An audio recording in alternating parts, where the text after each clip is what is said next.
Jumpa lagi bersama dengan saya, Mr. Sorchan, di dalam channel pengembangan kepribadian atau mentoring self improvement. Pada saat ini, konteks kita tentang bagaimana kita menghadirkan perbedaan bersama orang lain. Bagaimana kita mengejar impian kita, dan bagaimana kita terhubung dengan orang-orang yang sama-sama mengejar kebermaknaan. Dan kita tiba di faktor janji. Impian saya membuat saya melihat diri sendiri dan orang-orang lain di masa depan. Impian adalah janji tentang sosok yang akan kita wujudkan di masa depan. Ketika menulis kalimat ini, John C. Maxwell benar-benar percaya bahwa impian yang berharga sama seperti janji yang harus ditepati. Tetapi itu kesalahan yang naif. Seperti kebanyakan orang, dia membuat kesalahan yang sama tentang mimpi.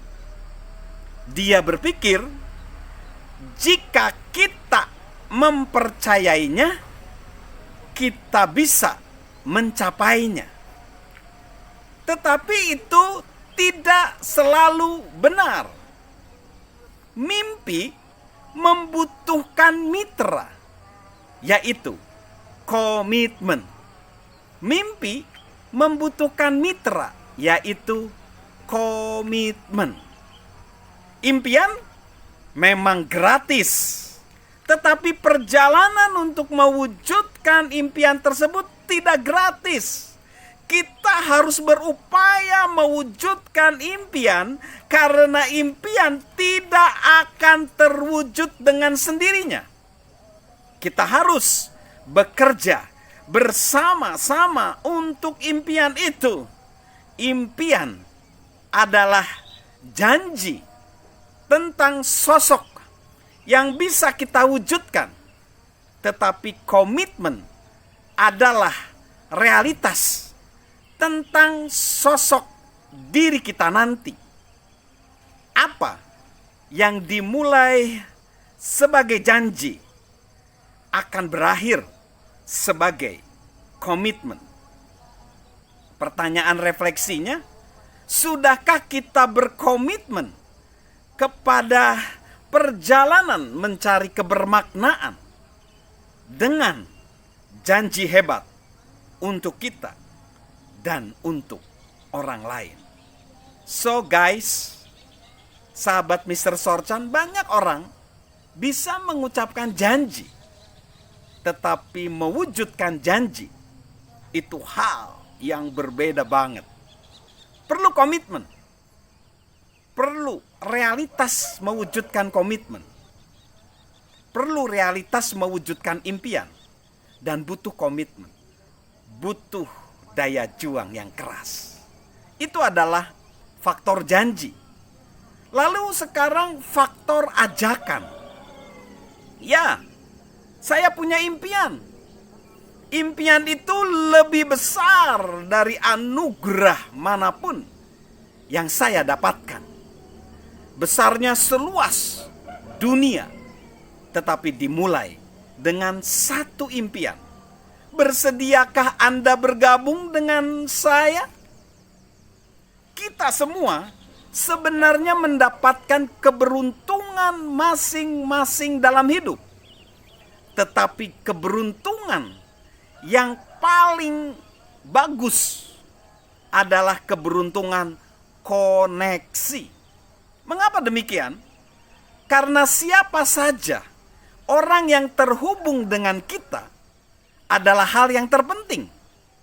Keberuntungan koneksi dalam hidup kita bisa berarti baik atau buruk. Tergantung siapa yang bergantung dengan kita. Saya yakin kita bisa secara naluriah mengetahui itu.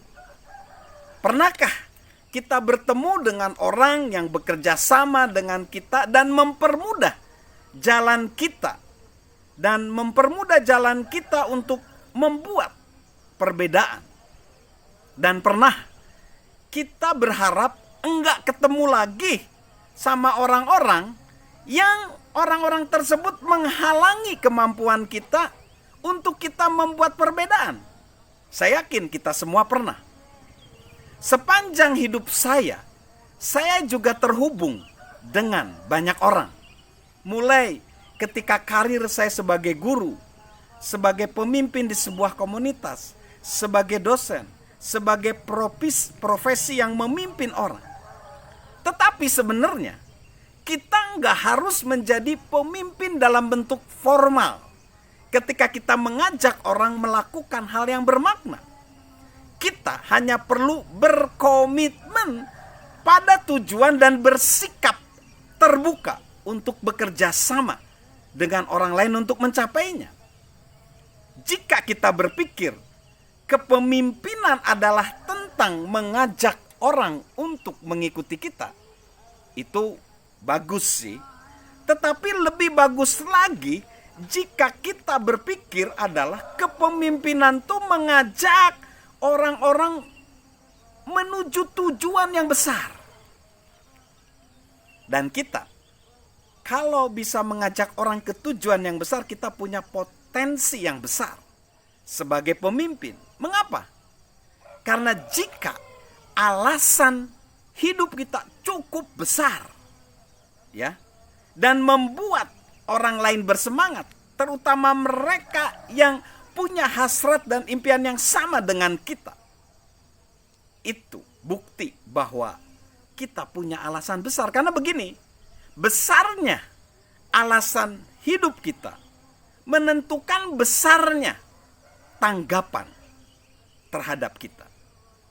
So guys, sahabat Mr. Sorchan, pertanyaan refleksinya ini, siapkah kita mengajak orang untuk bergabung dengan kita menjalani hidup yang bermakna? Siap nggak kita? Karena gini, kita nggak hanya cukup loh ingin membuat perbedaan. Kita harus benar-benar berhubungan dengan orang-orang yang dapat bergabung dengan kita dalam perjalanan kebermaknaan. Sebuah gerakan tidak dimulai dengan banyak orang, tetapi selalu dimulai dengan satu orang. Dan orang tersebut akan menarik orang lain pada dirinya dan pada tujuannya. Seperti yang dikatakan di dalam konteks gerakan apartheid di Afrika Selatan pada tahun 1941.